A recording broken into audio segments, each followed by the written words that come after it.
Peterson, and she was born in Sweden in 1883, and she came over to this country in 1902. Yeah. At the age of 17. At age 17, and she went through Boston, and I understand from Boston to Jamestown.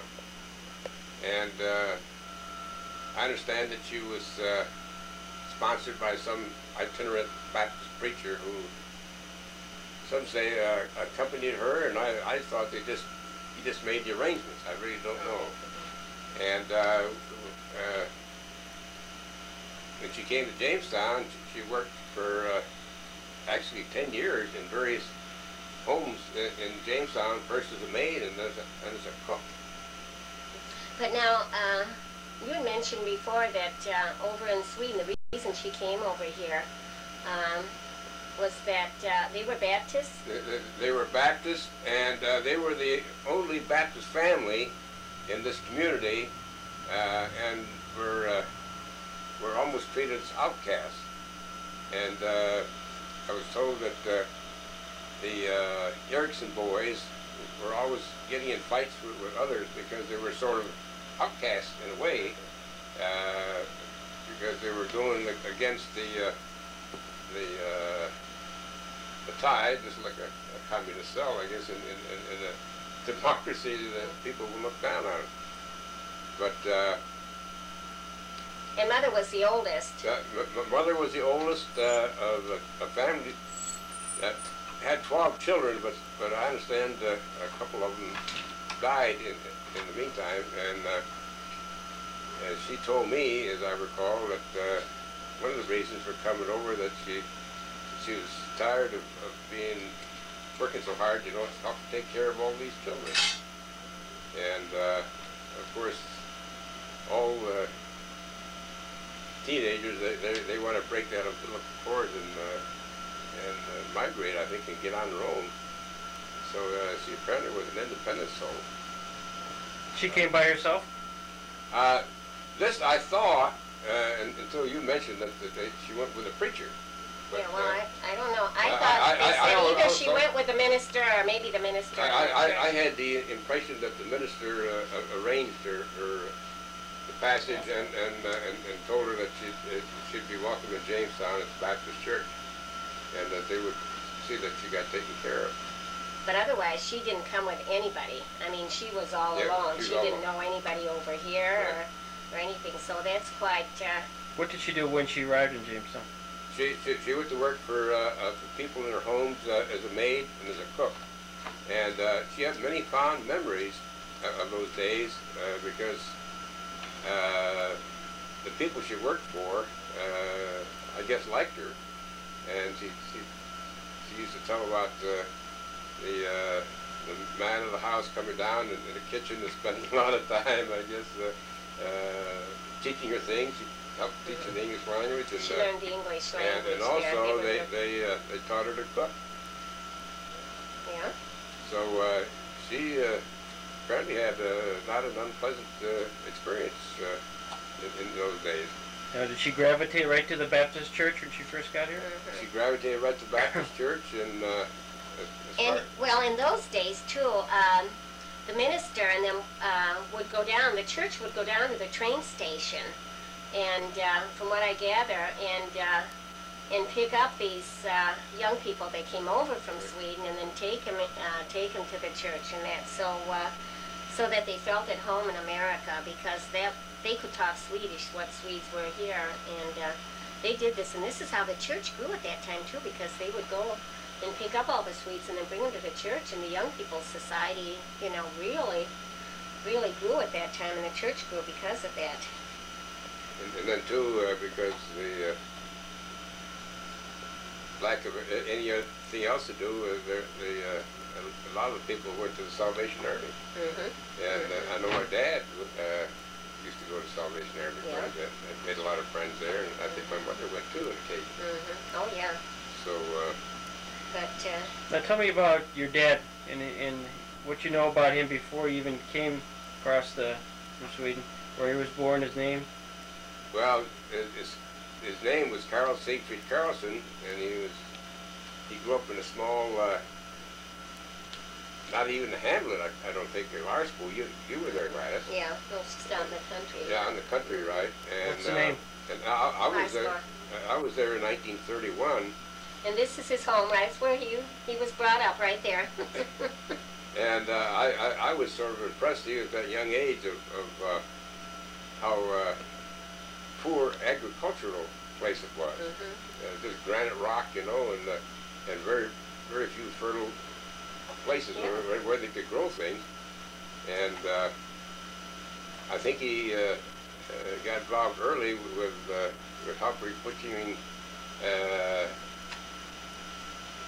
animals of various kinds, you know, beef cattle and pigs and so forth. And did you see the place where they had the tackle where they? In back here, that's the slaughterhouse, and they still have the wheel in that slaughterhouse there, that barn where they used to pull the calves up and I guess kill them. So that was really impressive to go back to his home there and see the little stuga where he was brought up and where he learned to start his vocation. Now, how many children were in his family? I wasn't really sure about that. I heard various figures around 8. Did you hear that? He had a few brothers that came to this country. Oscar came before he did. And then there was an Uncle Robert who was out on the west coast up in Spokane way. And Sandberg. And the Sandberg was not a... The sister. Oh yeah, Alfield. He had a sister, Alfield, that lived with a Sandberg. What was Esther's mother's name? Alfield. Oh, was it? Yeah. No, wait, what do you think? No, that doesn't ring a bell. Instead of Alfield, well, I think several factors. Many of there were a large number of the young fellows would leave Sweden at the age of 19 to avoid military service. Now, I can't say specifically that my dad did it, but a lot of them did. He, like a lot of them, probably came because they had a better life there than they would in the old country, they thought. Yeah, they were very poor. Yeah, and they were very poor in the old country at that time. But his intent, apparently, was that he was going to return after 2 years when he saved a little money. But he was injured in a sawmill in what's that place? Sheffield? Sheffield, yeah. That it took all his money. There was no workman's compensation those days, and drained him dry, so he didn't get back to the old country until after World War I. And I think it's interesting. He had his arm. It's the first time that they've ever performed a surgery like that on an arm, wasn't it? Well, when he had this injury in the sawmill, they transferred him to a hospital in Warren, and the surgeon there asked him if he could try a new treatment. And the new treatment consisted of gold screws that were attempted to screw the bone pieces together, and I guess line them up and help him heal. But for years after that, he would get I guess abscess in that around his bone and drainage, and you could see many scars where those drainages were accomplished. And after that, he decided that he didn't want to work in the sawmill anymore, and opened up a little restaurant in Sheffield. I can't picture Daddy having a restaurant, well, can you? I can't either, because he sure didn't do much in the kitchen at all. I don't think he knew much about cooking, but he did hire some women who probably knew how to cook, and they were rather rough a group down there, and I would guess you didn't have to put on too fancy a table. Well, I think they were all the people that worked in the sawmill, so they were really lumbermen that came into the restaurant. Yeah. And I remember one time, because he was so honest, one of the, he tells me one of the lumbermen came in, and he had been drinking, and he gave Daddy his whole paycheck for Daddy to keep until he got through the weekend, and then he would, then he picked up the paycheck after that, because he was scared he was going to spend it all on drinking. So Daddy held his money for him until, and they could trust Daddy because he was honest. They knew he was an honest man, so he left his money with Daddy. That's one of the things I remember from the restaurant. I don't. He didn't. Well, the other thing apparently that I was told, the Salvation Army had a satellite corps down there, of a few soldiers, and that he used to attend that. And then when he came to Jamestown, he used to go to the corps. Well, and then he met Mother in the Baptist Church. At the church here. And I think it's interesting because Lyle's mother said she remembers Daddy coming down to Brookston when the Salvation Army had special meetings down in Brookston. And she says, oh, she remembers when he used to come down there with the Salvation Army, and they would put on little special meetings down there for that little town of Brookston. So it's a small world. There was a Sheffield where he also started his first butcher shop? No, Jamestown. Jamestown? Right. So he went from Sheffield back to Jamestown? Went to Sheffield to I Jamestown. don't know if he went to Austin in between or not. I understand that when he came through Ellis Island, and then his first stop was Williamsport. Oh. And then he apparently worked in various places in that area. I know he mentioned Ludlow, and whether Austin. Whether it was Oscar that worked there and Dad, but Oscar and it was in Austin, not Ludlow. I'm talking about okay. Austin. I really don't know. Yeah. So, but then when he came to Jamestown, I think he got in touch with this Lindblom and it worked for him for a while. Worked for him at the meat market on Cross and what did we say it was? Second Street. Cross and Second Street, yeah. So, and then from there he went, did he go down to the City Public Market then, or did he go over on Foote Avenue? Oh no, Foote Avenue didn't come until the 20s. Okay. Yeah. So then it was in 1919 about then, I guess, we've got here that... But something happened before 1919. Didn't he meet some young lass from Sweden? Your mother? Yeah. Oh. That was, he got married, what year? 1911. 11, yeah. Yeah. Did Grandma ever explain how she met him? At the Young People's Society at the Swedish Baptist churches, where everybody met their mates. It seems like Aunt Sigrid met her husband at the Young People's Society, and Uncle Stain met Aunt Lily at the because all the Swedish people gathered at the church, and that's where they met their future mates. So that's where she met Daddy, I'm sure, at the church there. And Daddy was such a big Baptist that even when he was, they knew him by, what was it, Lyle Baptist Carlson? Baptist Carlson. Yeah.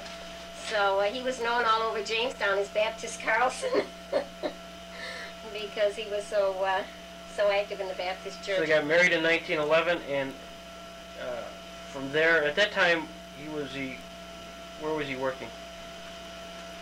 He must have been at the City Public Market then. No, I think he's working for Lindblom. For Lindblom then, yeah, because it was Lindblom. at the City Public Market in 1919 here they thought about. So, Okay. Now, when was Henry born? 1912. Then came... And came yours truly, Phil, in 1913. And then Ruth was born in 1915. You want any more dates than that? And, yeah, and sure. Stanley was, well, we said he died in 33, wasn't it? And knock off the thing here. I got to figure that. 6 and 30. He was 1917. 1917. Yeah, right. 1917. Yeah. And then Harold, 1922, and then I was born in 1927. So that takes care of all 6 of them. Phil, as my mother's oldest son, I heard lots of stories about Mom's her birth and how difficult it was. Could you give us a little explanation of sort of what Mom had when she was born, the cure, the miracle? Hearing anything about those difficulties? No. I was born too. I think Harold was I don't recall that there's any problem at that time. Okay. I remember Esther Sandberg took care of you when Mother was in the hospital, and you just loved Esther's meatballs. She used to tell me that. She came over and babysat for you kids while Mother was in the hospital. And she says, I make those good old Swedish meatballs. And you kids loved that. Of course, those days they stayed in the hospital for about, was it 2 weeks? To have kids, when they had the children, they stayed in the hospital for 2 weeks, so. Well, let's talk about, when did you contract spinal meningitis? I was about, I was in the 2nd grade, so I would have been about 7 years old. 7 years old then. And at that time... At that time, there were no antibiotics, no antibacterial agents of any kind. The only thing they had was the antiserum. And you probably heard the story of Dr. Blaisdell. He's the only one in town that had a private plane, and he flew to Buffalo for antiserum.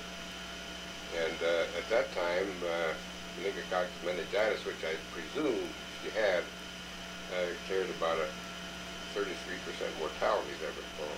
You know. You were in college at the time, weren't you? Were you in college at the time? No.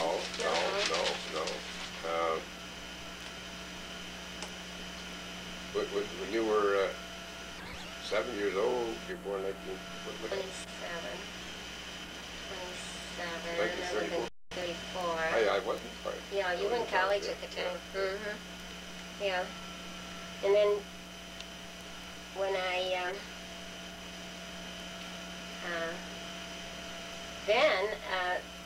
Mom and Dad had a rough time because here I was real sick with spinal meningitis, and they put me in a contagion. At that time, they'd stick you in that contagion hospital, and you had to be there for I don't know how many weeks, 6 weeks or something, because they thought it was contagious.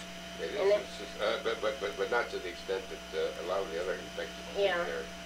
And then once you got home, you had to lay in bed for weeks. So when I finally, they let me come up, I had to learn how to walk all over again because I hadn't been on my feet in so many weeks that I was so weak I couldn't stand up. So you sort of had to learn how to walk all over again after that. But I remember, this is what I remember is Dr. Ballone had told me that it was a power higher than him, because he was the old doctor that treated all of Mom's kids at that time, that it was a power higher than him that healed me. And both he and our family give God the credit for healing me. And so I think that was a healing, an answer to prayer. It was really an answer to prayer, because everybody prayed for me. I know I'd even, when I wrote my, mentioned it when I was finishing, retiring from the church, I mentioned how God had answered prayer, and when I had spinal meningitis. And many of the old-timers said that they remembered how they prayed for me in church and at home. And Dad gathered family together and prayed for me. Harold mentioned that, how Dad gathered all the family together and had prayer. Well, we're glad they did. Yeah, you get yourself a nice mother. Yeah. And he always loved cars.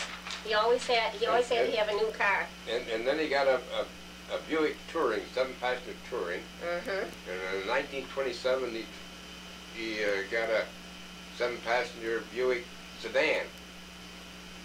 And he had that until approximately... Could he have had it at 1935? It could be about that time. And then he got a a small car, a Chevy at that time. It's Depression years. He downsized it to a little bit. And I remember that 7-passenger. I thought it was a 9-passenger. We always called it. no, it was that with seats that folded down. Yeah. And So you sat in the front and the back, and then you had seats in the middle that folded down, and you could sit on. And I remember we went to a church meeting one Sunday afternoon, and Stein and what's his wife's name? Lily. And mother wasn't with, but Mrs. Carlson, Agda, and Hank and I, and we had the car full, and the guy pulled out the pass, and Dad, in order to miss it, not have a head-on collision, went to the ditch, and the car flipped over and slid on the roof. And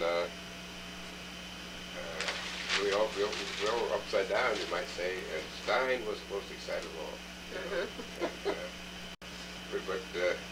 But fortunately, the roof did collapse because the framework of the cars in those days was wood. You know, just covered over. So they finally got it tipped up and we go home again. But they didn't travel at 60, 70 miles an hour in those days. On a Sunday afternoon, it was more like 30, 35. So, but he liked to drive fast though when he got in later years. If he could, he would drive fast. Yeah. And he loved cars. Well, doesn't everyone? Yeah, I know. And he always liked to go on trips. And I remember every year we had to go to Niagara Falls. So, right? Right. Always, that was his favorite place to go to Niagara Falls every year. And of course, picnics. We always had to go on picnics and then I remember now. This is later on, but he always Sunday afternoons he would take a nap. And we'd go to church, and then if we had company. We always had company for dinner on Sunday too, because then Mother never knew who she was going to have home for dinner. Because if there was a visiting missionary or a visiting minister, Dad invited them to our house, and so Mother always had a lot of people for a Sunday dinner. But then he would take a nap, and then we could go for a ride around the lake or to Warren, and there seemed to be one place to stop at a soda fountain. Oh yeah. And Dad would always order Moxie. Oh. Some people recognize that drink, old Moxie, M-O-X-I-E. But tell me about home. Tell me about what was first home that you remember? I think we lived down on Water Street, and I have very vague recollections of Dad having a horse and buggy, and we playing in a haymow. But it's very vague. And then we moved up on the Sampson Street. Well, what about 2 Street? Yeah, I think it was 2 Street. 2 Street. That's what it was. Yeah, it's not 2 Water Street. Street. It was Water Street that had, I think, its first market. When I've got to look. I think I have an old picture and this market on Water Street. Well, anyway, it was on 2 Street. You're right. Yeah, it was 2 Street. There's where he had his buggy. And I think that barn, didn't Hank say that barn was still there, Lyle? On 2 Street there, they still have that little... I think the barn was down, but the house is there, wasn't it? Oh, okay. And does Hank have a house with the pictures of all the relatives of it on Sampson Street that he has now? Yeah. And we moved in there when I was real small, right after the war, about that time. And we lived there until about the time you were born, 1927 or so. I don't know if Harold was Harold born on Chapman Street? Yeah. Okay, Harold was born on Chapman Street, so it must have been before 1922, because Harold was born in 22. So. If Harold was born in 22, he was not born on Chapman Street. He wasn't? No. Okay. and the reason I say that is when we moved to Chapman Street, I went to Fairmount School in the 5th and 6th grade, and 1975, I was about 12 years old, so that's about 1925, 26th Street. Okay, okay, well that would be about the time, yeah. Harold was born on, when we lived on Sampson Street, okay.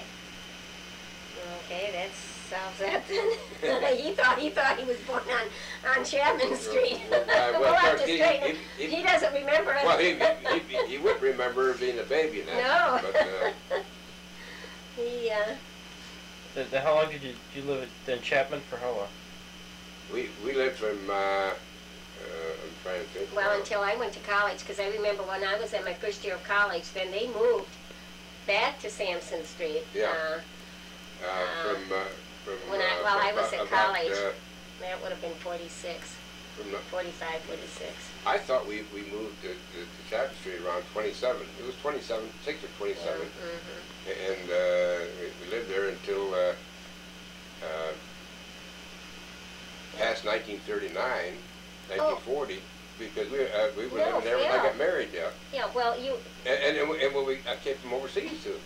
Yeah, it was while I was in college, and I was in college in 46. Yeah. And they moved while I was in college. It was about 1946 then. Yeah.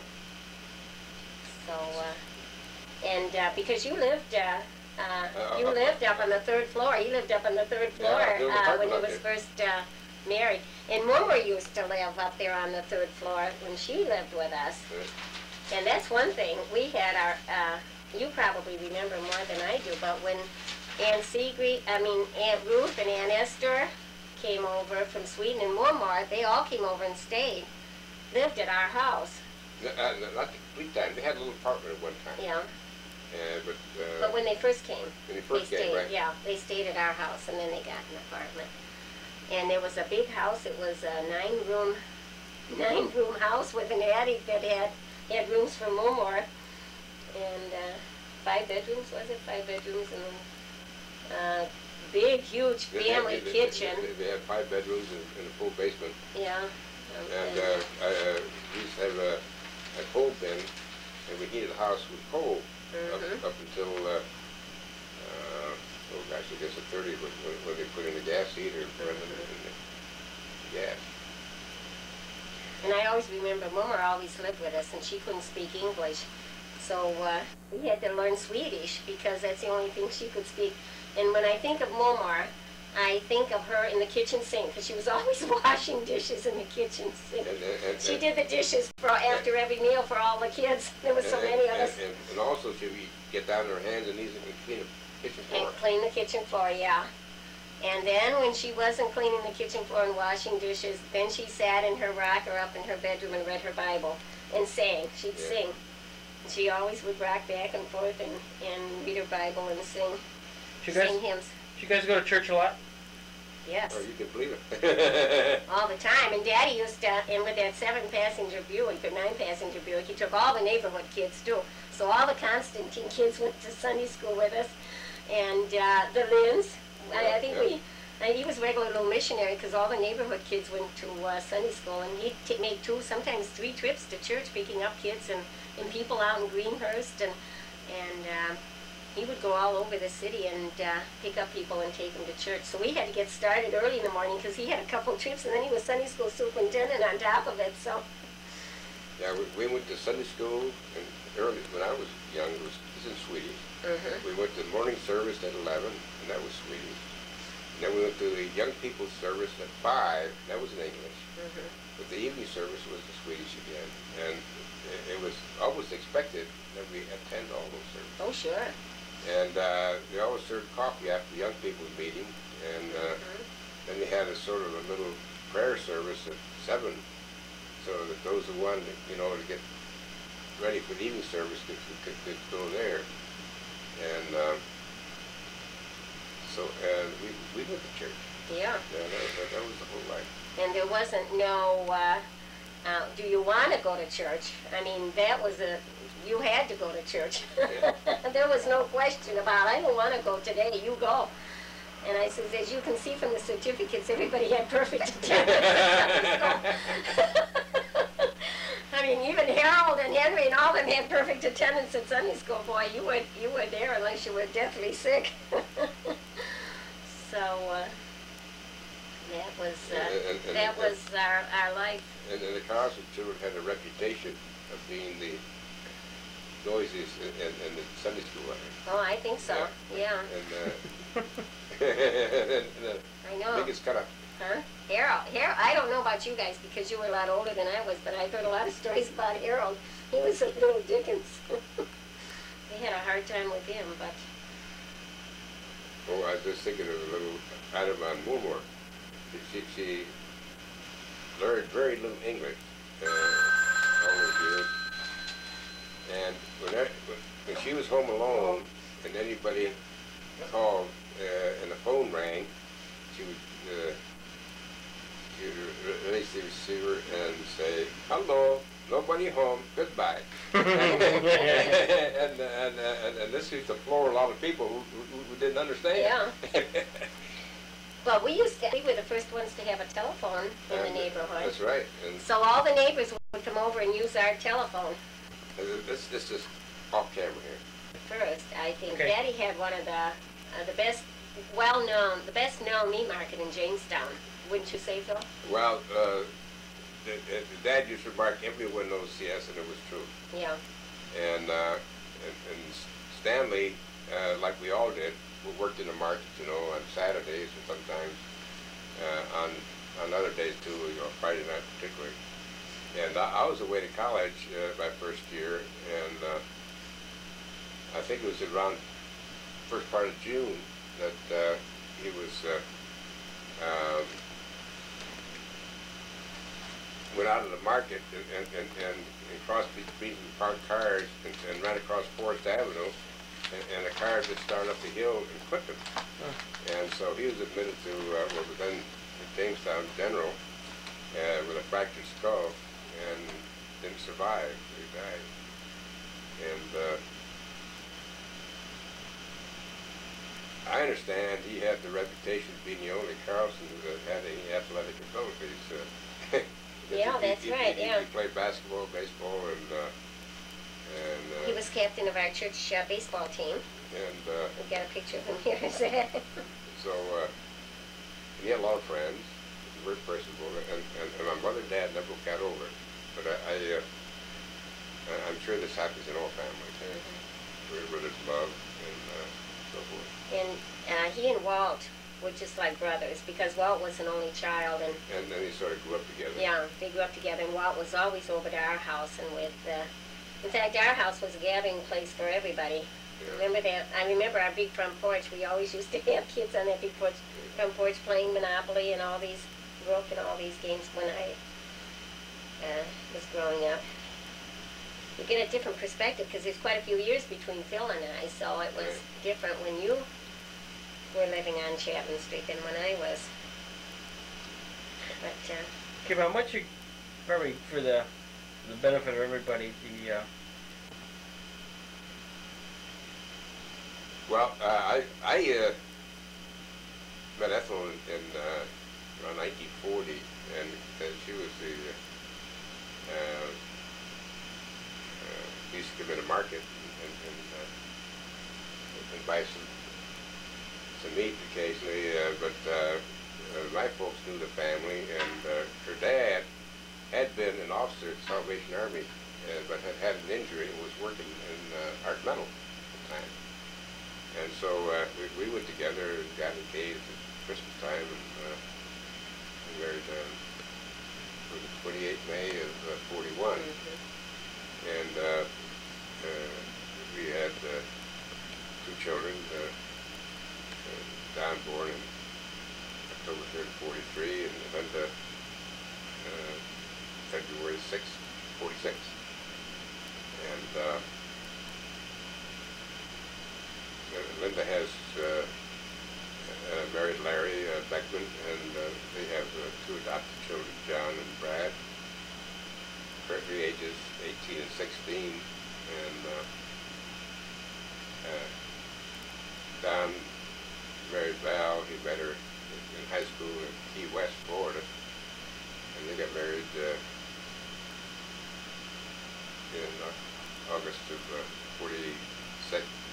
August of, I went to 64, and they have 3 boys at the present time, 18, 20, and 22. And I just want to say that before Phil went back to med school, after he graduated from college, he taught at Lincoln, and I had him for my teacher. and my future brother-in-law. Yeah, that's right. Billy had you for a teacher too, so Ethel's brother had him too. And what was it? Some of the things that happened really funny. Was it your fly was open one time when you were teaching class, and one of the students told you about it, and Phil just very nonchalantly zips up his pants in front of the class and then goes right on talking. And one time I think I went to school with 1 black shoe, 1 brown shoe. That's right, because you were in love. You did. Well, I don't know love. It lived only 4+ blocks from the school. Yeah, so you walked to school, yeah. You get up and have a little breakfast and walk to school and go home at noon for a little lunch. It was a very, actually, easy job. Yeah. Yeah, I remember that. You had 2 different color shoes on. Yeah. Then from teaching, where did you go? I went back to medical school and graduated in '43, and then I went in the Navy. Interned in the Navy, and then I went to sea on a destroyer. Fortunately, the war ended, so I was aboard ship for more than 9 months. But you were over there when they bombed Hiroshima and Nagasaki. Yeah, oh, that was it. We were off the coast of Japan at that time. So I don't know how much of my professional career you're interested in. Very much. That's all. I've listened to it, so why don't you talk a little bit about that? Well, talk about when you were over... Well, I have one interesting story I like to tell, and that when I was over in Tokyo Bay, I got ordered by dispatch to report by dispatch the conserve pack for further assignment.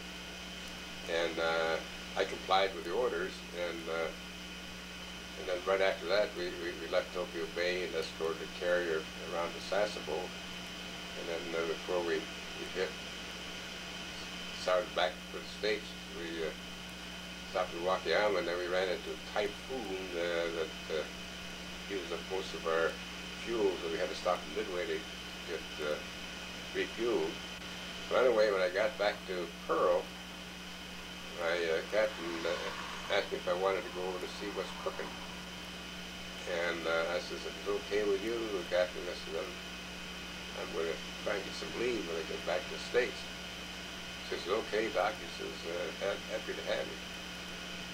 And so another doctor on the destroyer in my squadron had the same orders I did. His skipper detached, and he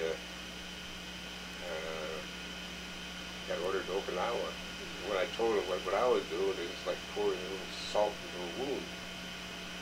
And I got back to San Pedro, which is north of San Diego. Make a long story short, they changed my orders, and I went to Bethesda for 6 months. And from there I went to Naval Hospital, Bainbridge, and I got involved with the Atomic Defense Division of the Navy, and spent 5 years at the Naval Radiological Defense Lab in San Francisco. And then the next 2 years I was on 2 different staffs that planned and ran the atomic bombs in the Weetach and Bikini.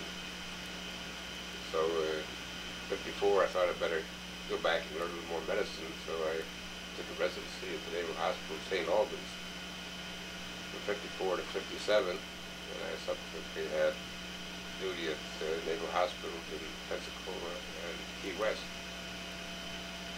And from Key West, I went to what we call Blue Purse, Naval Council Personnel Board, and functional duties.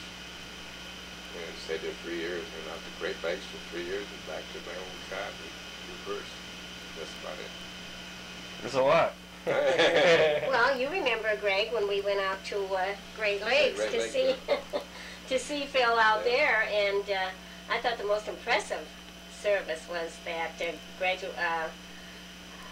when you had the graduation ceremonies for the of the recruits. That was really, it made you so patriotic. You went and just Well, We'll talk about Hank. because you well, know about Hank and I. Reverend Edson came as a new pastor at Jamestown from St. Paul, and with him came 3 single girls, really, and Viola was the youngest, and Linnea was the number 2, and she married Walter Carlson, and Elvie was the number 3, and she married, Marker, and they met in church, and they all used to go around together, and of course the older ones got married first, but Hank got married relatively young, I think, He must have only been about 21. about 21, Yeah. and The youngest of all of the Carlson kids, I think, right? well, Mark got married when he was 20 now. Hmm? Mark got married when he was 20. Oh, no, but I mean Yeah, of that- our family, yeah. And He Linda the- was 19. Yeah, I know it. So, and then he worked at the market with Dad, so Yeah. he and Dad were partners in the market. They were very close Yeah. for a lifetime. you Yeah, might say. right, because they worked real close in the market together. So, He had how many children? of course, he had Tanya, Yeah, Tanya. and was born in 1936. Yeah, and Lynette. Lynette, Yeah. And Tanya married Dick, and as Jeff and Cheryl. And then Lynette married Denny O'Prey, whose dad was also minister of St. Luke's Episcopal Church. And they have 3 children, Michael, Matthew, and Mark. It's Michael, Mark, and Matthew. Okay. And both Tanya and Lynette had their wedding receptions up at Sunset Bay Manor on the lake, which was real lovely, that they owned at the time. Hank and Linnea owned that, and that was real beautiful receptions up there. Mm-hmm. Tell us a little bit about Ruth. Yeah. Well, Ruth used to go with Wilbur. When she was a teenager, really. Yeah. And then Wilbur married, Irene Ford. and Well, when Ruth went to nurses training, so she was at nurses training, I guess. But then Irene passed away, and then Ruth came back to Jamestown to be a nurse at Jamestown General Hospital, and then Wilbur started looking her up again, and started dating her, and they got married shortly after that. And their children? Yeah, and then they have Kurt, Adele, well, no, Carol. Carol, yeah. Yeah, Carol, Kurt, Adele, and Chris. And don't ask us. Yeah, a lot of grandchildren. Yeah, about all the grandchildren. And Harold? And Harold met Janie at Linwood, which you ought to know, because he and Janie visit Linwood every year, every time they come east, where they met. Where's Linwood? Linwood's in Ohio, and that was a Middle East Baptist Conference youth camp, and that's where he met her. And she's from Youngstown, and then they were married in Youngstown, and then moved out to St. Paul, Minnesota, and where Harold finished up his seminary training to be a minister in Bethel Seminary. And when I first went out to college there, I spent a lot of time with Harold and Janie. It was kind of nice to have somebody you knew away out there in St. Paul. So they were real good to me when I went to college out there. And let's see, who else? That's it. And their children? Oh, yeah. And then they had Jimmy, Ronnie, and Julie. And Jimmy and Ronnie are ministers, and Julie is a mother of 2 children. And I guess Ronnie has 2 boys and Jimmy has 3.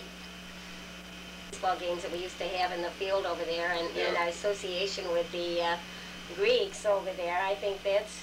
And then we had a neighbor across the street, Anderson, who was trying to chase us away from them because we made too much noise, or the ball would fall on his lot, and he was enthusiastic about keeping everything just so. And he'd always call the cops on us neighbor kids. We Daddy, your grandfather, but Daddy was always going down to the police station and saying, my kid didn't do this, and he was always reporting the kids between the Constantines and us, and the Carlson kids and them. He was always reporting us to the police. Not me, but my brothers. No, of course. Yeah. This didn't include you, did it, Phil? No, Phil was the good one. I think it was Henry and Harold were the... And whenever Phil got into trouble, wasn't you always had Hank fight for you, or what was his story? Fight for me, but he also was an instigator many times. Mm-hmm. I remember when we were just before we moved to Chapel Street, and that place by the General Hospital there, we called it sort of sand pit. There wasn't any houses, you know. What was the name of the church band that lived on the corner there? Anyway,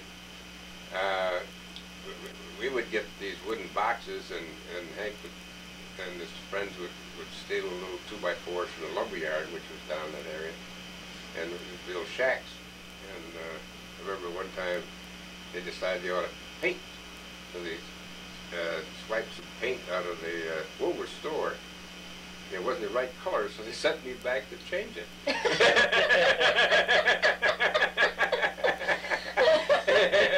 And I was small. I don't remember much, but they sent me in here. You got the wrong color. Yeah, I got the wrong color. Yeah. I don't know if Henry remembers that or not, but yes, I think he does. Yeah.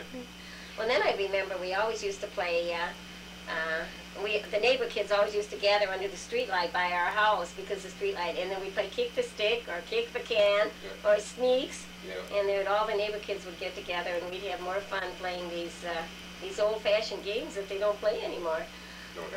No, they've got TV instead. But we used to have more fun, and then the curfew. Remember from down right below us, the light plant there would sound off at 9 o'clock, the curfew, and then we all had to go to bed. So that was a sign.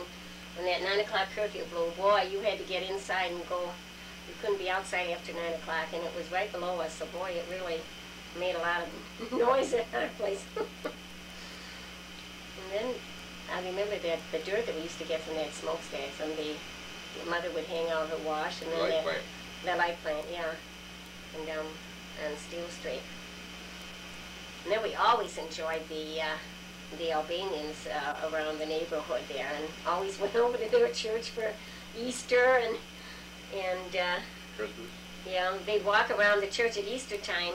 The Greeks always walked around the church at midnight 3 times in the procession. Good Friday it was, Good Friday night. And we'd go over there and get in on there, walk around with them. And but they were special, very, very special.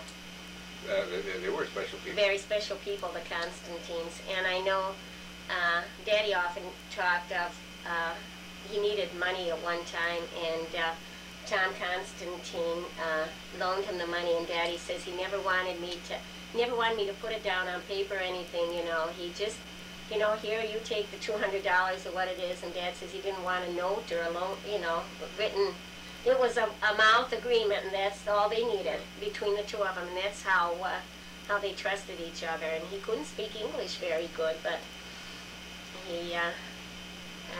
but they had a wonderful relationship with them, very close relationship with all those Albanians. And all their kids were the same age as all our kids, only they kept going. They had 8 or 9, and we just had 6. But okay, if you had one thing that is foremost in your mind when you think of your mother, what would it be?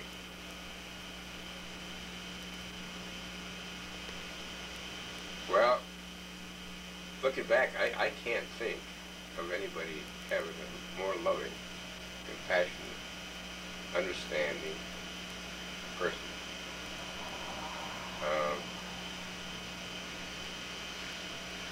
She understood that people made mistakes, and that they did things they weren't supposed to do, and that she was forgiving. It just wasn't like. I don't remember her ever really getting mad, do you? No, no. All she had to do was just look at you cross, but she never yelled. I mean, I don't remember her ever yelling or giving a spanking or. Now maybe you remember that, but I was spoiled because I was the baby. But I don't remember her ever getting mad or. And she just sort of give you a dirty look, and then you knew you did wrong, and boy, you straightened up. All she had to do was she just kind of looked mad, but otherwise she never got mad. And I felt that I lost my best friend. Did you remember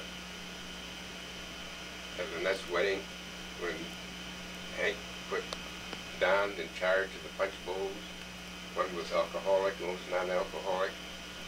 And Don kept tasting the punch, and he got deathly sick and heaved all over the back seat of my car.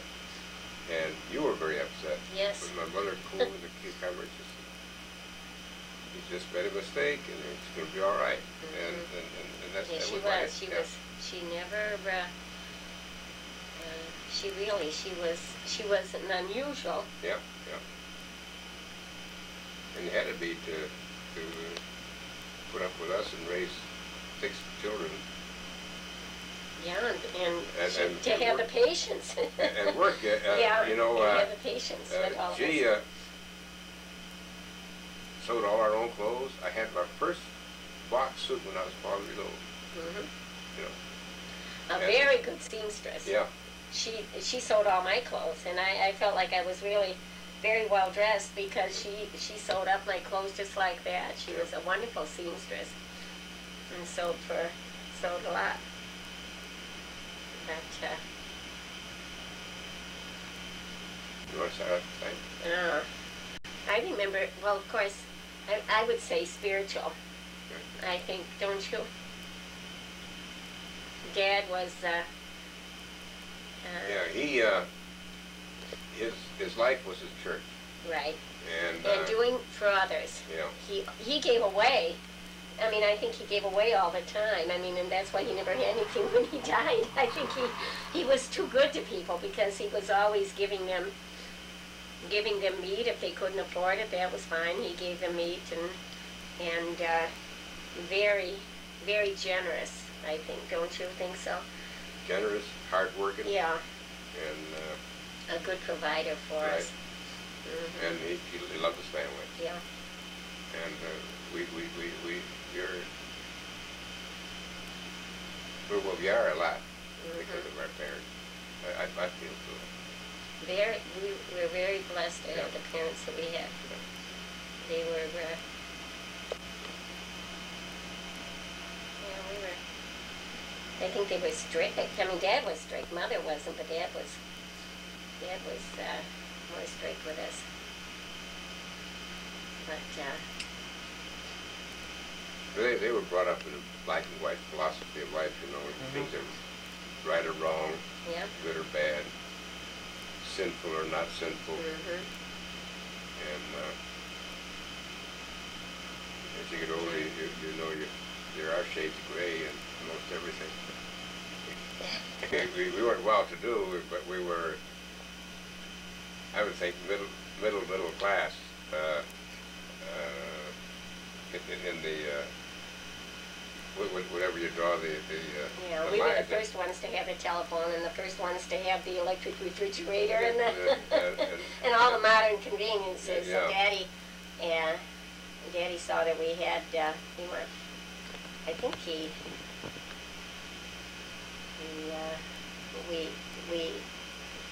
everybody, when they wanted to, they all came over to our house to use our telephone.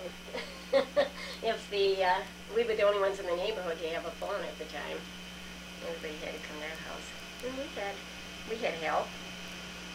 Mother had people stay with us, and I had help. Cars would go off into the ditch, and Ethel go, whoa, that was a close one. Well, he was, I think, beginning to suffer from a little Parkinsonism and Yeah. But boy, Ethel and I, we'd ride in the... hardening of the arteries, like I am now up on the head, you know. His common response was, they can see me. Yeah, right. They gotta look out for me, you know. I don't have to. So boy, we'd pass a car, and Ethel and I'd sit in the back seat, and we'd pass a car, and just as he got his nose ahead of the other car, he'd turn in, and the other car would sail off into a ditch or somewhere to avoid getting getting hit. It was remarkable that they didn't have the accident. I know it. I can't believe it. But they gotta look out for me. As long as he got just a little bit ahead of the car, in he'd turn and they'd swerve off the roads and Ethel go, phew! Well, actually, I don't think they had any instructions, you know. Oh, no, they never took a driver's test or anything, no. They just got in the car and drove. And, ran from Jamestown to Sheffield. Remember meeting him at the trolley, and he'd have Sunday dinner with us, and my mother would have me tied up, long clothesline, between the trolley tracks and the railroad tracks. And Uncle Carl thought it was terrible if the guy was tied up, and Mother tried to explain to him. I was always running away.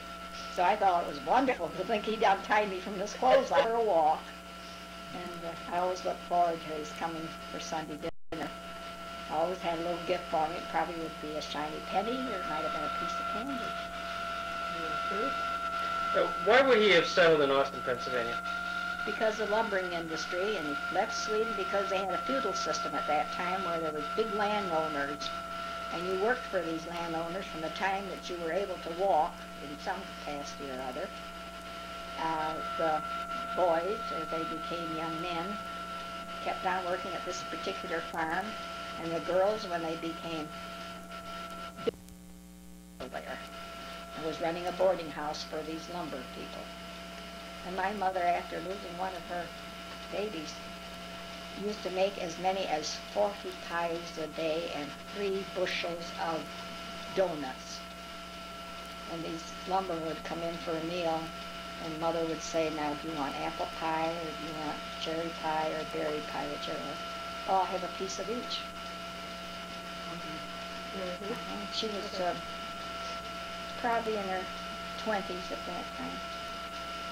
And then, so your dad and my dad both worked there, or went there? Where did Dad stay when he was in Austin? With Ada? I'm not sure. I have an idea of being a single man, and she had this boarding house that perhaps he did stay there. How long was he in Austin, do you know?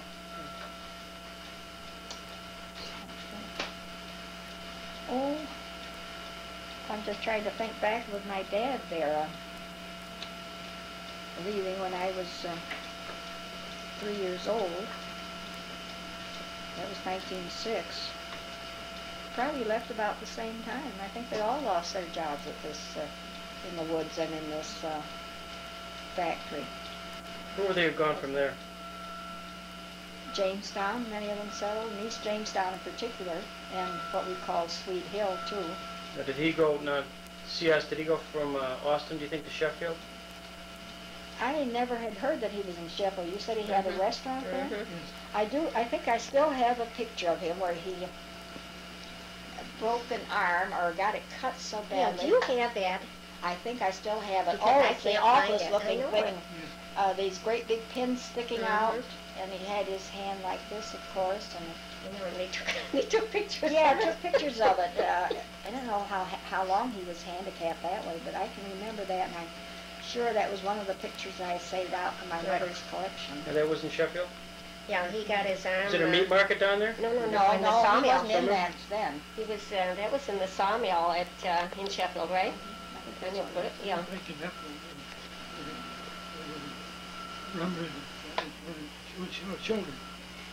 Oh, it ran right through his shoulder, yeah.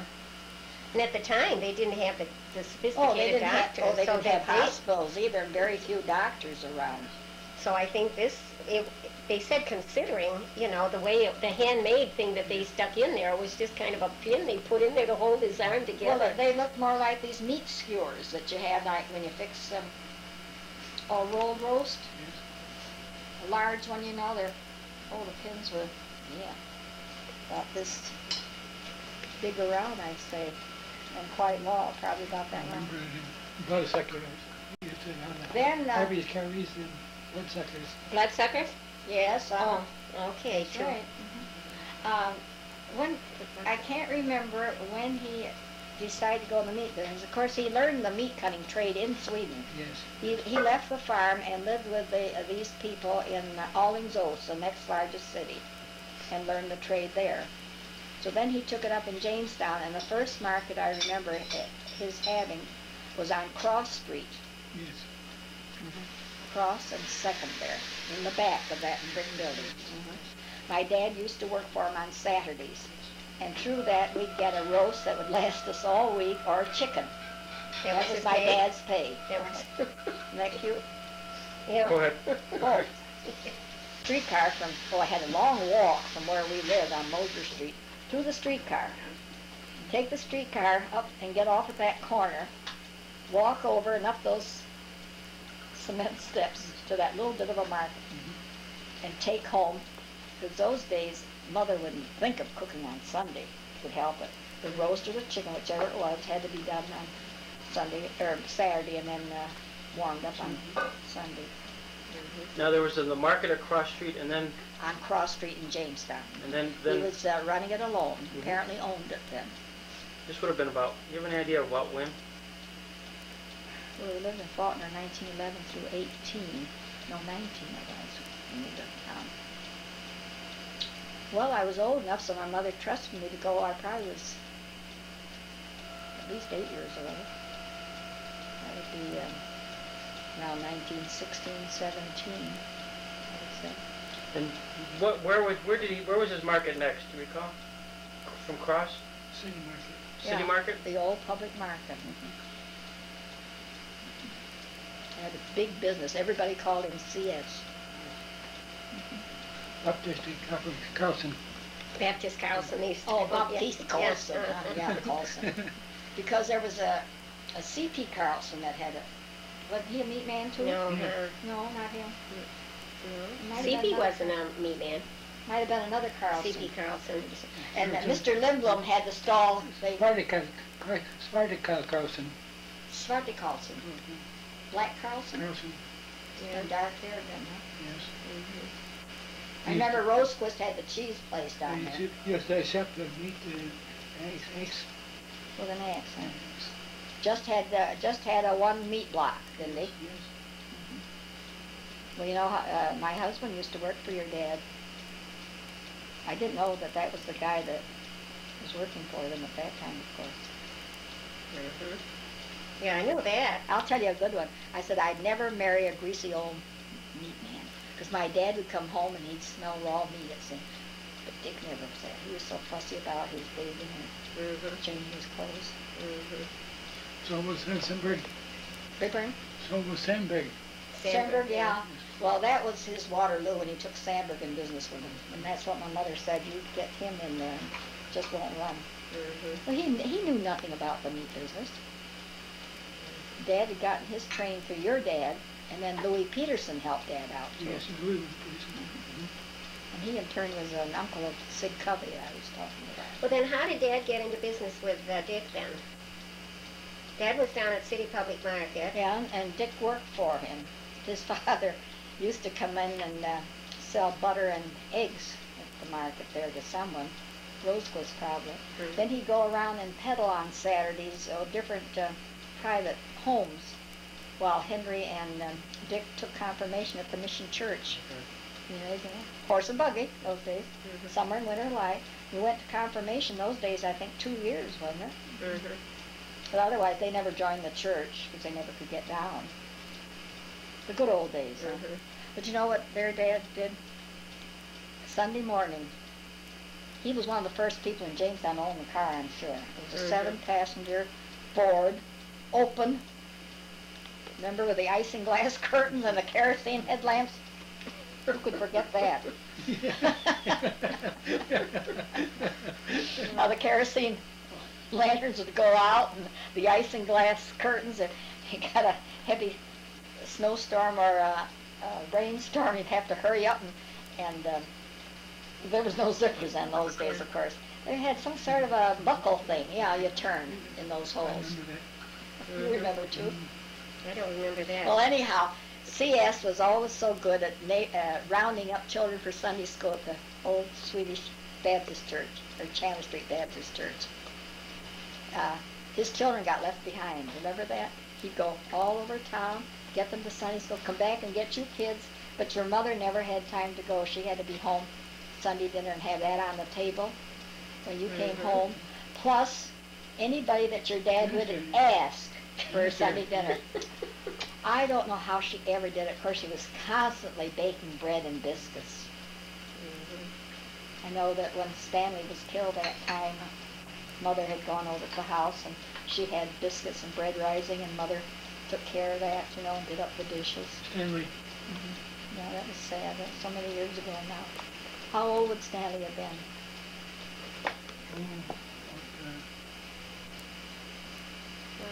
I played for the Carlson Family boys, and That was thanks to Dr. Roseanne. He wanted Stanley to bring his meat out to him. He had several packages, and instead of piling the meat in from the curbside, he'd gone around to put the meat in. And traffic wasn't that heavy those days, but a car happened to come along, and he door handle punctured his chest. Oh, I didn't know that. the shirt all open and swinging around. Oh, what was it, the car got caught on his, he opened the door? He opened the car door and was putting the meat packages on the floor in the back of Dr. Roseanne's car. Oh, this car came along before Stan got a chance to move. And you see the streets weren't so wide those days either. And it knocked him against the car, so the door handle entered his chest. Oh, So he died almost suddenly, I understand. That was the first funeral I ever went to that I ever heard a minister say, "That isn't Stanley over there. That's just his body. Stanley has already gone to heaven to be with the Lord." I have never forgotten that, and that was Reverend Ed Stan. And that gave me a different outlook entirely on death. Yeah. Well, that's beside the point, isn't it? You're much part of the family. Oh, you haven't been recording all this, have you? Absolutely. Oh my God. But, well then I think it's, you were telling about how your Dick got into, well, it was shortly after World War I was over. Dick, or Hilding as he was christened, had been working on the railroad tracks and then helping out on the farm. That's how he got out of the service at that time. And then when armistice was declared, they just didn't need this extra track help. So one Saturday, his grandpa was going in the rounds with his butter and eggs. He stopped at the public market, and he knew from CS from Austin. The Rockman family and the Carlsons were all friends in Austin, come to find out. So then he just worked for your dad for a while. And I think your dad said that he decided that he would start a little market on the south side of Jamestown. Would Dick like to run it? And up until that point, Dick was not a partner. He was working for your dad. But your dad had some expenses of some kind, and he said to Dick, "I'm willing to sell the business to you for $1,400. And that was after we were married. So he came home and says, "Can we raise that kind of money?" And I said, "Well, we don't have it, you know that as well as I do, but we'll get it somehow or other." There was no one we could go to. We went to the Bank of Jamestown, the old Swedish American National Bank. I remember that. And I knew quite a few of the people on the board, and so I told them what the situation was, and we got that loan. Those days it was only 3%, I believe it was, we paid. That was a lot different. I had to pay 17% to finish paying for my place down in Florida. Well, So that's how Dick got his start. He worked there alone for a long time, and I used to bring down there Saturday dinners. Foot Newland.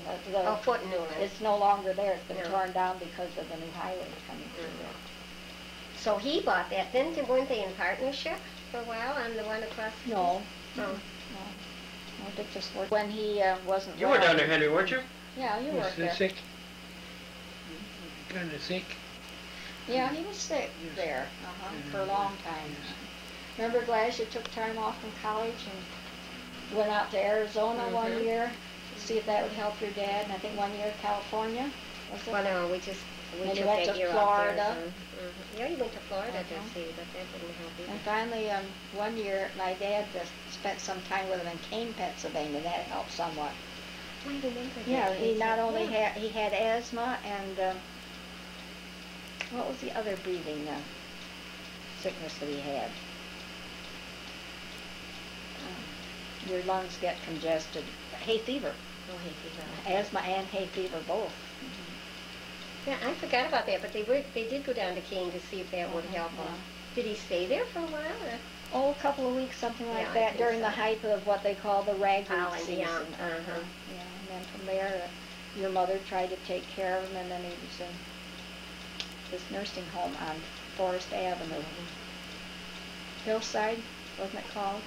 It was run by the Hoyles, and they were teachers at Lakewood when I taught there. And then they went into that business, which surprised me no end. Yeah, but he was just there while Mother was sick. Mother had pneumonia or something, Yeah, and she was sick, so they She put was him there. overly tired from taking care of him. And then it was she took through him back your again. dad that we started to travel. Your dad said to Dick one Sunday afternoon we went to visit him. That was when they lived on the second floor where you're living now. Said, travel when you're young and feel good. Don't wait until you're older. Good advice. From 1960 on through 73. Well, Dad loved to travel. He was always going on trips. He liked to drive a car. You know? Tell me a story. So I tell you a story about, well, one Sunday morning, we had to be ready by 4 o'clock in the morning in Faulkner for Uncle Carl to come down and pick my mother and Dad and I up in this Ford with isinglass curtains. It was cold that morning, and it was in the spring of the year. We went to Fort Niagara to visit, well, he would be my double cousin, Henry Carlson. And we felt so sorry for him. We asked his commanding officer when it was time for supper, because all they gave him was a hunk of rye bread with a piece of beef left over from Sunday dinner. That's all the boys were getting that night for supper, and water. So we took him into Niagara Falls and found a restaurant and gave him a good meal and brought him back again. Well, then by that time it was pitch dark. Those days you didn't have the road signs that you have nowadays. And the kerosene lamps gave out on us, and the road felt terribly bumpy. So my dad said to C.S., or Uncle Carl, probably better get out and see what's wrong with the road. We were on railroad tracks. And by that time, it was after midnight. And imagine, none of us drove except C.S. And Dad got out and helped him turn the car around and relight these kerosene lamps. And get back on a dirt road. And we didn't know whether we were going north, east, south, or west. And there was no one around to tell us. And another time... Did you ever get home then? Oh, got home about 4 o'clock in the morning. I think my dad slept two hours before he had to report to work at the Jamestown Mantle Company, which was down the tracks a piece. He used to walk the tracks to get there. And of course, those days he only had... I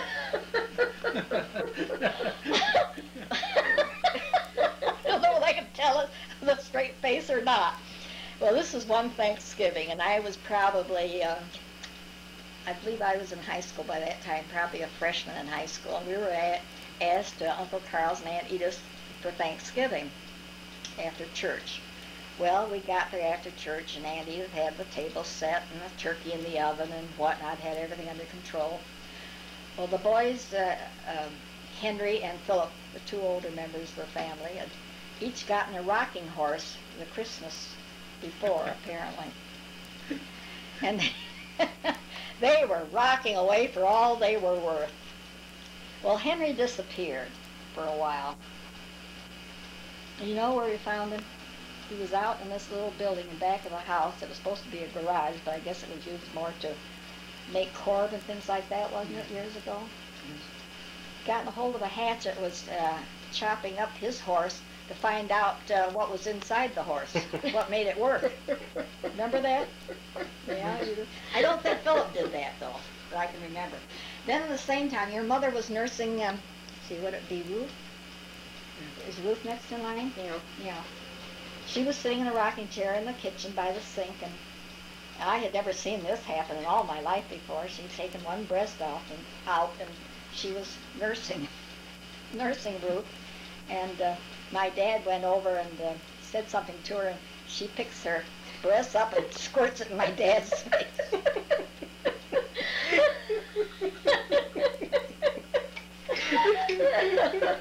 Oh. Never having seen anyone's breast exposed before. I just stood there in shock, naturally, and I was all eyes. And I was watching that beside double cousin Henry was in the living room, and he didn't know that. Hello. Well, you know where you're living now, in that apartment. Yeah, I don't know if it's still the same way or not, but Oh, sure is, yeah. you What have time? the high wall there, and then these posts. Pick you up at 5:30. Well, I saw Henry Okay. giving his We'll be current there. girlfriend a wristwatch. Thank you. For Christmas that year, and he thought nobody else saw, but he wanted everybody to see him give this girlfriend of his a watch, because that romance never materialized. Is that true, Henry? Did you really beat on your horse like that? Oh, how they would ride those horses. And you know, we got Tim a rocking horse, third floor, was on Faulkner Street. Was that East Jamestown someplace? Those days, nobody had anything. Really, we made everything. I know my mother made pillowcases for every family that she had embroidered or crocheted on her boat. And we didn't have wrapping paper those days. My dad would call it sissy paper.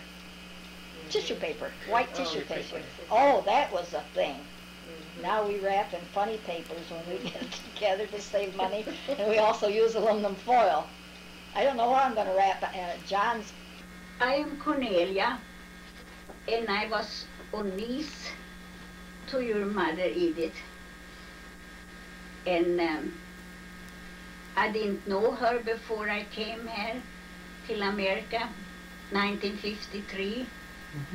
And I stayed with her, and she told me some about her time when she was a young girl and when she come over to this country.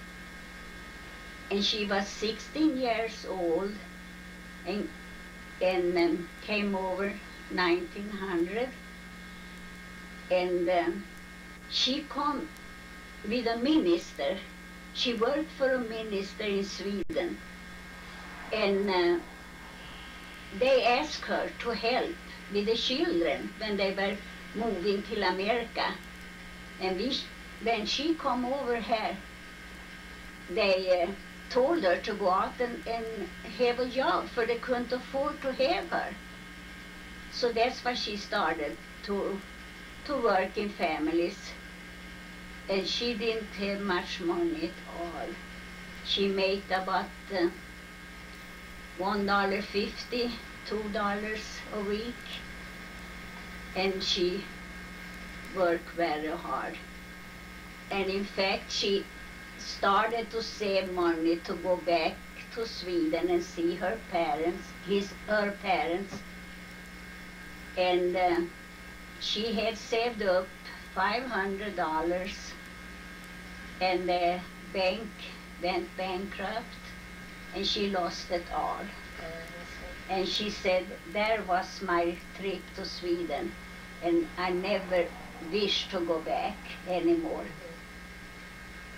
But she talked a lot of her childhood and all the sisters and brothers. She was the second one in the family. And her brother William, he died when he was 20 years old. Now, I never even heard of him before. Yeah, and then Edith was the next. So she was, then there was eight more children. One died when was a little. No, he didn't. That was William. He died. William is the one that died. Yeah. See, I don't remember him at all, her talking about him at all. How old was he when he died? 20 years old. 20 years old? Yeah, 20 years old. He's in that picture you have. No. Yes. You have that family picture, don't you? Yeah, but he isn't. Oh, yeah. Well, then what's the next order? Mother, and then who was next? Carl, in Sweden. Oh, Carl, okay. And he was the only one that stayed in Sweden. All the others came over here. And farmer come over here. And Carl was the one that was a furniture maker too, furniture. just like his dad. He made furniture, and he also made caskets. Oh, that was fun. Yeah. Yeah. So he had a very good business. But you know, they were a big family, and I mean, Grandpa made caskets. yeah. Mm-hmm. But there was a big family, and farmer was kind of weak, and they had an awful time with all the boys and girls to keep them in order. Oh, sure. And So where did they live? Where did they they lived in Västerås, Sweden, and they had their own home, and their name was Hemmet, the home. The home was named Yeah. Hammett. Mm-hmm. And I was there when I was, now, 1917, 6 years old. Mm-hmm. So then my dad come back from America, and we all went home to see Grandma and Grandpa, Mm-hmm. and they lived there, and we were all together. And after that, in the fall, our grandpa died, 60 years old. What did he die from? He had an lung TB? ammonia. Oh, Yeah. pneumonia. Yeah. Mm-hmm. And then they come over, 1918. They came over, our grandma and the three. They were home. Stein and Ruth and Esther came over Mm-hmm. and stayed with her. And then they stayed with my mother Yeah, until stayed with your mother. yeah. So the most of the family was over here. There was only Carl in Västerås and my dad. Mm-hmm. They stay in Sweden. Mm-hmm. All the others were here. Well, when did they move to Smedjebacken? I think your grandma was born in Smedjebacken, Dalarna. Yeah. Yeah, she was born there. And they lived in two places. They lived in Dalarna and in Grängesberg. So my grandpa was from Grängesberg and my grandma was from Uberget in Dalarna. And they lived in Smedjebacken. My dad is born in Smedjebacken, and I think she was too. Yeah, I think. Born in Smedjebacken, yeah. But that's not in Dalarna, is it? Yeah. Yeah, that's Dalarna. That's in Dalarna. Okay. Mm-hmm. So, And then he was a furniture maker? yeah, Grandpa? yeah, Mm-hmm. he was. And your grandma stayed home, of course. They all lived in Sweden. Mm-hmm. So, And you said he did pretty good? but I could understand he made pretty good. My dad used to say he made pretty good money. He had a little shop and had some workers under him. And my dad was supposed to start, but he was no good at that. So he got to be, if you don't like to work in the shop, I'm going to ask a tailor, he said. So you are going to learn to sew. Oh. But Carl was the only one. They were home in the shop and work. And he still has Grandpa's dining room suit. I saw it when we were in Sweden. Yeah. He had very nice furniture. He did very good. Yeah. But he moved to Västerås, so they lived there. Well, now, I think Gunnar mentioned something about that. He used to sell the furniture even right from the house? Gunnar had mentioned something about if somebody wanted furniture and it wasn't made, he'd come in the house and sell the furniture that they had in the house. That could happen. I think he made most of them in orders. Yeah. Yeah. They order from him different things they like to have. So I had one of this bureau. What do they call it? Chest. I had a chest that he had made. And Ruth, our aunt Ruth, she got it from her dad. Oh, did she? He made it for her. So she gave me that when she went to America. Now, why did Mother come to America? She worked for this family that was a minister. That's right. And they talked her in to go over and help with the children. And she thought she would work for them when she come here. But they just told her to go out and... Where did she go? What was her destination? Jamestown? How did she get to Jamestown? I imagine they went to Jamestown. I never heard anything else. I think he come here, the minister. Oh, is that how she got to Jamestown? Yeah, I think so. And now, what did Mormor think of her coming to America, the first girl leaving? Oh, they thought there was a better future for the children. So. Why was that? What was bad in Sweden at the time? Oh, there was very hard for young people. They didn't have very much choice, the girls. They had to work in families. That was almost all they could do. There was no industry or nothing they could go on. Some, like Sigrid, she worked in a store before she come here in Borlänge. But there wasn't very much choice. My mother worked in a family too. And Edith and my mother, they were very good friends. She come here 1904. And they were very good friends. And they went on to the station, railroad station, and met my dad when he come over here. Oh, that's how your mother got to meet your dad? Yeah. So she met him. Yeah.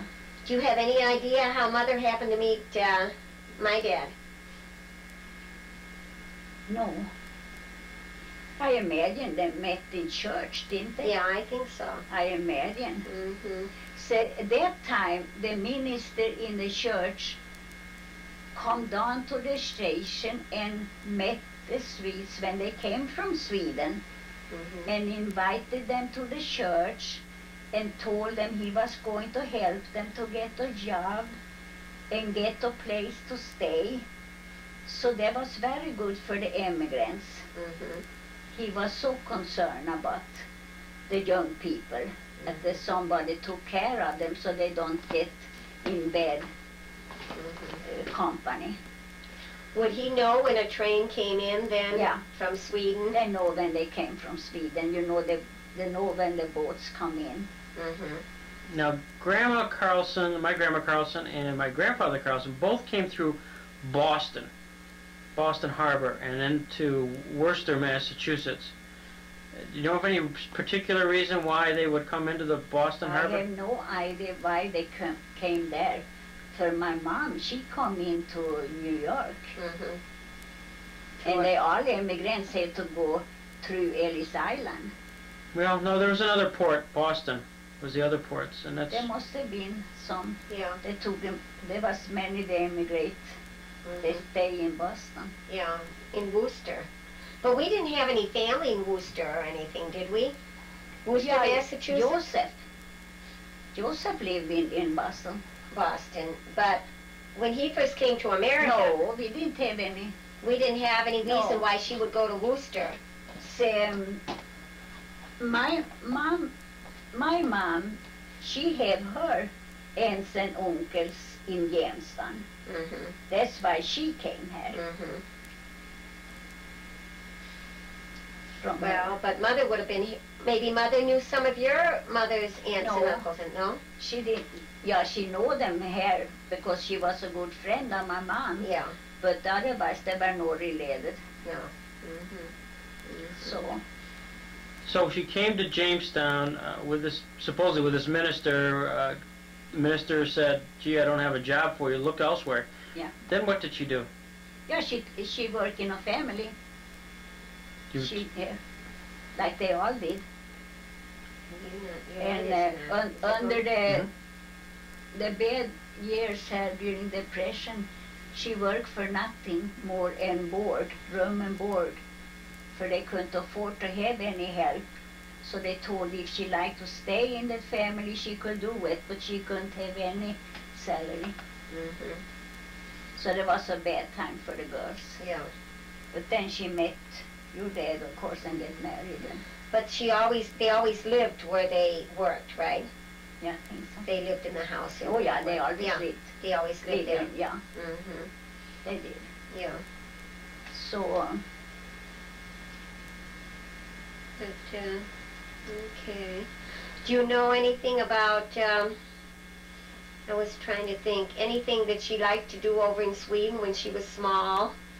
Well, what did they do for fun over there? as fast as she quit school, they only have 6 years in school. 6. Yeah, and they started when they were 7, and they have 6 years. And after that, when they quit that school, they just went out to work. Okay. They work for farmers and they work in families. So that's why she worked for this minister. Oh, I see. She had worked for him before worked she for came him. here. Yeah, she worked there, see. Oh, before she came Yeah. over here. So Oh, I see. she was only 16. No? Mm-hmm. She worked there for a few years. That was the place she had. Mm-hmm. That's why she come here. Mm-hmm. And of course, the parents thought it was a good thing for her to go over here and make living. Now, were they always Baptists, or what kind of religion did they They have? were Baptist. Our grandparents were Baptist. And how did they happen to become Baptists in a Lutheran? Because everybody is Lutheran otherwise in Sweden. Yeah, but you know, the Baptist church in Sweden, they started 1848.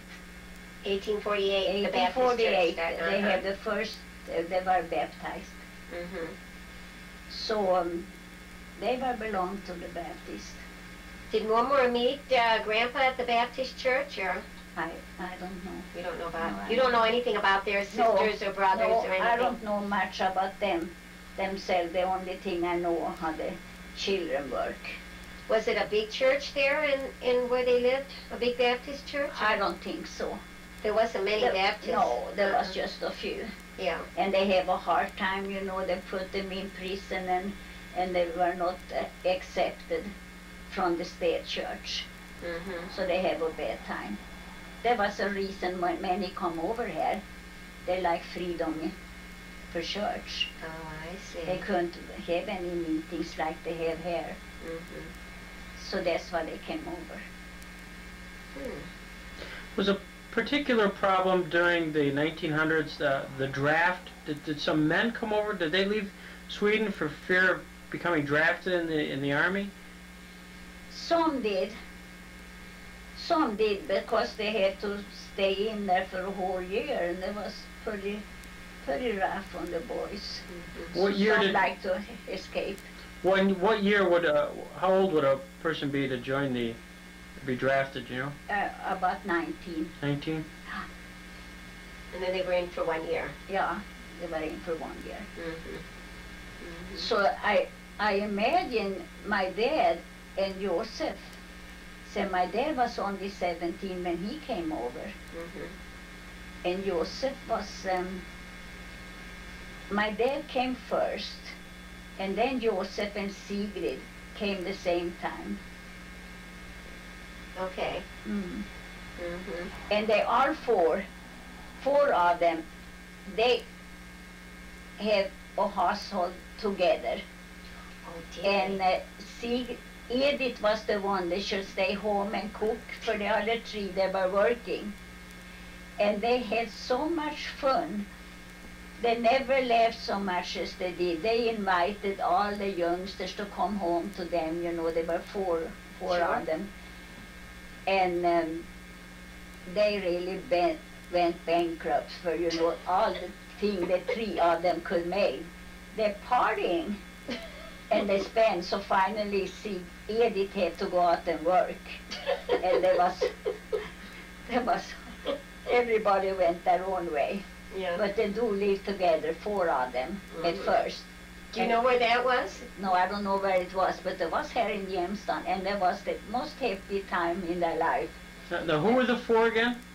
The four was Edith and Sigrid, and my dad, David, and Joseph. Mm-hmm. So they all lived together Yeah. when they're first in Jamestown. Well, When they first came over here. isn't Three that of them work, and one was home to cook for the other three. But they laughed, and they had so much fun, so they were just crazy, all of them. Mm-hmm. But they didn't make it very long. so then your mom would have gone out and worked Yeah. and lived in the homes with the people whom she worked with or worked Is for. that it? She went out and worked. Yeah, yeah, she took work in a family. Mm-hmm. Now, who were the two families? Do you remember? Kent, was it I Kent? don't know what family. Yeah, I think Kent was one of them, but I'm not sure. She talked about the Kents, but I don't know. I can't remember. But And then they get married. Edith get married, and my mom and dad get married, and Sigrid get married, and Joseph, he moved to Boston, I think. mm-hmm. Mm-hmm. He lived with my mom and dad at first. Oh, did he? Yeah, When they but first you got know, married. that was pretty hard for he kind of lived it up. Yeah. So they had an awful time with him. But he lived there when I was born. Oh, did he? Yeah. Mm-hmm. And I was born on Barker Street, 88. 88 Barker. Yeah. Yeah. And then you went back to Sweden after 3 years, right? Yeah. 1914. Mm-hmm. Went back to Sweden. And then you were coming back here to help Mother, right? You stayed with Mother for a couple weeks. No, I came here to visit. Mm-hmm. But when I was here, your dad was sick and your mom didn't have any help. Mm-hmm. She had somebody, they quit. Yeah, I remember Yeah, that. Uh-huh. and Harold and somebody else had come over. I think there was Ruth or some. Come over and asked me if I would go over there for a couple of weeks and help with your dad. So I did. And I'm so thankful I did, because your mom and I had such a good time. And she told me all about the family and all about her life from the beginning. But your dad was very sick. Mm-hmm.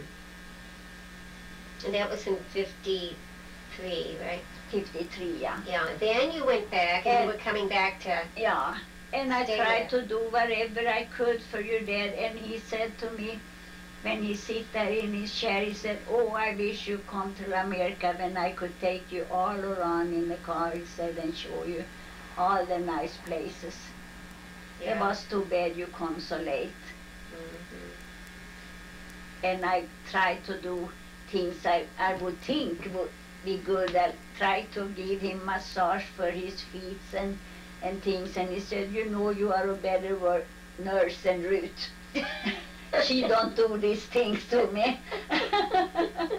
So I tried to do my best for him, but I felt so sorry for him. Mm-hmm. And for your mom, of course, that was a hard time for Yeah. her too. Mm-hmm. and they asked me to stay longer, but I had my apartment and my work and everything. I couldn't stay, but many times afterwards I regret I didn't try to stay, because he died not long after that.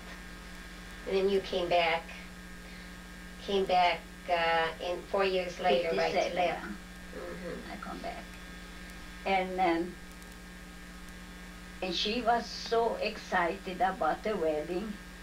Oh, yes. Yeah, and the first summer we were married, they came out to Illinois. Your mom and Sigrid and Eric drove the car out there, and they stayed with me for a few days. And we had such a good time. Yeah. Yeah. Now, what did she do for the wedding? Did she, Oh, they helped, you know, to get everything arranged. There was some they had to help with to yeah, I know. the reception or a little bit. And of course, my mom's cousin Hetty Brunberg, she was the one that was who had the things too and helped, and Sigrid. Yeah, so they had a good time. Yeah. And Gladys, she was the organizer. The bridesmaid. Hon lärde mig hur to gå och vad att göra. So there was a good time. Now, can you remember anything? Did your dad ever say anything about their childhood? What kind of bringing up they had, or how their parents were? Or? My grandpa was very strict. He wanted the boys and all the kids to obey everything. I mean, they could never open their mouth and say anything. In fact, they said they had a sofa in the kitchen, one of this wood-made sofa, and when he come in the door, they all sit on the sofa in a row, and the mother would tell everything bad they had done. And if he thought there would be some punishment, he would do that. So they were scared, really scared of their dad, because he was the one that did it. He disciplined them. Yeah. Was she strict or no? No. No? She wasn't, but she did told about things that make him mad. So, I mean, she was not really honest in that way, for she kind of helped the kids around, and then when he come home, she told about the trick they had done. But they were a little bit scared, like they were in Sweden. Yeah. They were bringing up the children to be good kids, and that was the way they raised them. So, and of course, he would never work in the kitchen or anything like no. that. No. Oh no, and Grandma was very weak, sick all her life, and she fainted when she was running around in the home, and fainted, and they, my dad one time, he threw milk over her because there was no water in the house. So she wake up and she said, "What in the world are you doing, boy? Are you throwing the milk out?" So there is my dad has some stories about these things from his childhood, but he was only 12 years old when he came out from home. Oh, he was only 12 when he left home. He started to sew when he was 12 years. Oh my And he came home on Sunday every week. He got Sunday afternoon off. Oh, and they had a car, and I remember they sent a picture from the home there on Chapman Street. And you were all standing on the porch, and there was the Ford in front of it. And you send it to Sweden, and my mom and dad thought, oh, they really have it good now. Yeah. They have all these things. They were all poor from the beginning. Mm-hmm. They didn't have more, but they did good. Mm-hmm. Yeah, they all did good afterwards. Yeah. Uh-huh. Mm-hmm. They were very good workers. They Did were honest people. Edith sew? Did she sell what she sewed? Was there any kind of like household? Oh yeah, she was sewing clothes for the children. She was a good sewer. Oh yeah, she used to sew all my Yeah, clothes. she made. Yeah. She made everything. But did she learn how to sew in Sweden before she came over here? I don't think so. No. Oh, they all sewed. did a little bit, but they're not really clothes. Mm-hmm. They embroidery and did things like that. Oh yeah. Yeah. I know she did a lot of crocheting. Yeah. Yeah, she And, did. Yeah. But I remember she always, if I needed a dress, you know, for any kind of a party or that, I'd just tell her and she'd sew it and have it ready for me in a I in a still day or have two. that little thing she crocheted to me. Oh, do you? Mm-hmm. Yeah, she loved to crochet and sew on it. She was a good seamstress. Mm-hmm. But she never actually, she didn't sell the stuff, she just No, did it for the no, family. We both cry. I remember so well when I went up to say goodbye to her, and we both cried. She was really so dear to me in my heart because she was such a wonderful person. And I had never known her before, and we could talk about things. And I could tell her about my family and my dad, and I mean, she wondered many times how they come out, my dad Sure. and everybody, so I could tell her just as it was. I didn't need to hide anything, No. for we understood each other so well. And we were older too. Yeah. Cornelia is the oldest cousin on our side of the family, Yeah. which I never realized before, but of all the cousins, Remember there? she's the oldest. Yeah, and then Hank is the Is the next. next, yeah. So she's, So we grew up together, mhm. Hank and I mean, we were playing together When you were little when babies, huh? when we were small, yeah. Yeah. Yeah, he was only 2 years old. Yeah. Mhm. But, yeah, you have something that nobody else has, because you have a title. You're the oldest cousin, the matriarch of our family now. You're the matriarch of our family now. So, well, I don't know. Yeah, she just kind of took it easy and let things come as And they... she kept going, working and cooking and baking.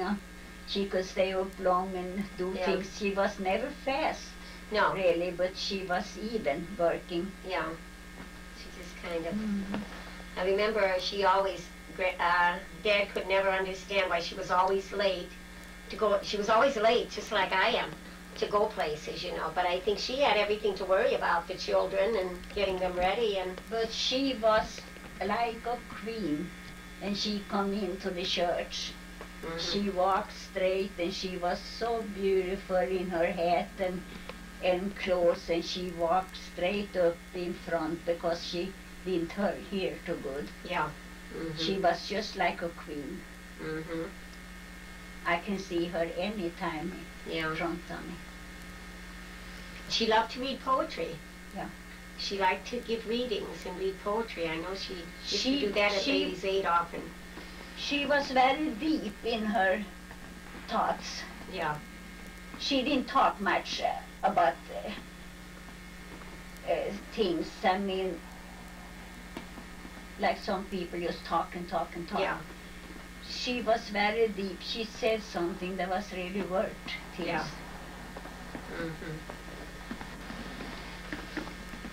Yeah, she was... And we prayed together, and we...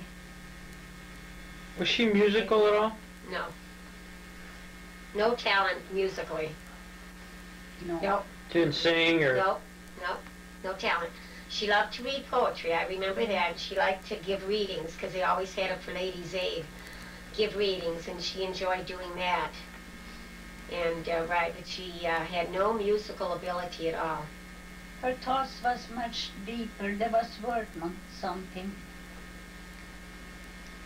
Was she? There was another other kind. She was more excited. Yeah. Talk about things and running and doing things. But David, she just sit there and she was wonderful. Mm-hmm. Mm-hmm. She was. Was she active in the church? In the Ladies' Aid. Yes. Yeah, she was real active. And the problem was with being the only social life that they had was their church.